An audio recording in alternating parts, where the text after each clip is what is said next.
പത്മനാഭസ്വാമി ക്ഷേത്രത്തിലെ സുരക്ഷാ വീഴ്ചയിൽ പോലീസ് റിപ്പോർട്ട് തള്ളി ക്ഷേത്ര ഭരണസമിതി.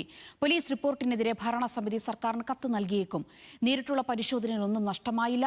അതേസമയം ഭരണസമിതി നൽകുന്ന മറുപടിക്കനുസരിച്ച് ദേവസ്വം വകുപ്പ് ഇടപെടൽ ഉണ്ടാകുമെന്ന് മന്ത്രി കെ മുരളീധരൻ ന്യൂസ് മലയാളത്തോട് പറഞ്ഞു.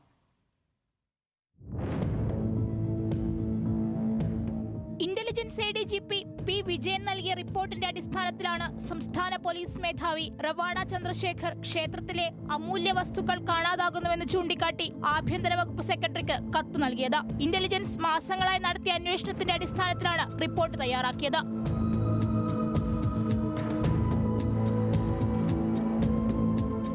തിരുവിതാംകൂർ രാജകുടുംബാംഗമായ ആദിത്യവർമ്മയുമായി ബന്ധമുള്ളവർക്ക് പരിശോധന ഒന്നുമില്ലാതെ പ്രത്യേക വാതിലൂടെ ക്ഷേത്രത്തിനുള്ളിലേക്ക് പ്രവേശിക്കാനാകുന്നതടക്കം റിപ്പോർട്ടിൽ പരാമർശിക്കുന്നുണ്ട്. അറ്റകുറ്റപ്പണികൾക്കായി കൊണ്ടുപോകുന്ന അമൂല്യ വസ്തുക്കൾ കാണാതാവുന്നു. ചില വസ്തുക്കൾ തിരികെ മാറ്റിവെക്കുന്നതായും റിപ്പോർട്ടിൽ പറയുന്നു. പോലീസ് റിപ്പോർട്ടിനെ കുറിച്ച് ക്ഷേത്ര ഭരണ സമിതിയോട് മന്ത്രി കെ മുരളീധരൻ വിശദീകരണം തേടിയിട്ടുണ്ട്. പത്മനാഭസ്വാമി ക്ഷേത്രത്തിൽ ഒരു സ്വതന്ത്ര ബോഡിയാണ്.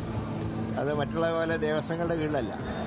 അവിടെ കേന്ദ്ര സംസ്ഥാന സർക്കാരിൻ്റെ പ്രതിനിധികളൊക്കെ അടങ്ങിയതാണ്. അതുകൊണ്ട് തന്നെ ഇടപെടുന്നതിൽ ഞങ്ങൾക്ക് കുറച്ച് ബുദ്ധിമുട്ടുകളുണ്ടെങ്കിൽ പോലും ദേവന്റെ സ്വത്തുക്കൾ ഒരിടത്തും നഷ്ടപ്പെടാൻ പാടില്ല എന്നുള്ള കാര്യത്തിൽ ഗവൺമെന്റ് നിർബന്ധം. പ്രത്യേക സുരക്ഷ ഒരുക്കിയിട്ടും രാജ്യത്തെ സമ്പന്നമായ ക്ഷേത്രത്തിൽ നിന്നും അമൂല്യ വസ്തുക്കൾ കാണാതായെന്നാണ് DGPയുടെ റിപ്പോർട്ട്. SP-യുടെ നേതൃത്വത്തിലാണ് നിലവിൽ ക്ഷേത്രത്തിൽ സുരക്ഷ ഒരുക്കുന്നത്. ന്യൂസ് മലയാളം, തിരുവനന്തപുരം. ഇനി ചില